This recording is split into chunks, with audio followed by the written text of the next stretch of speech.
how to tell if someone is watching your location on iPhone. Hey everyone, welcome back to the channel. If you are new here, don't forget to hit the subscribe button and turn on the notification bell to not miss any updates. So, if you want to check if someone is watching your location on iPhone, then you can tell it from your Find My app. So, what you can do is go to your Find My app, and then you will see people section on the bottom left. Go ahead and tap on it. Here you can quickly see if anyone is currently accessing your location.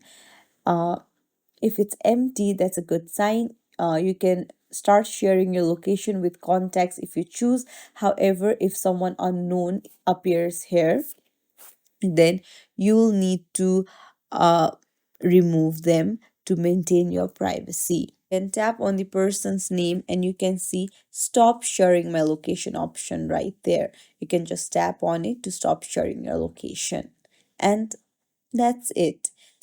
It's as simple as that. If you found this tutorial helpful, don't forget to like and subscribe to our channel for more tips and tricks. Thank you for watching.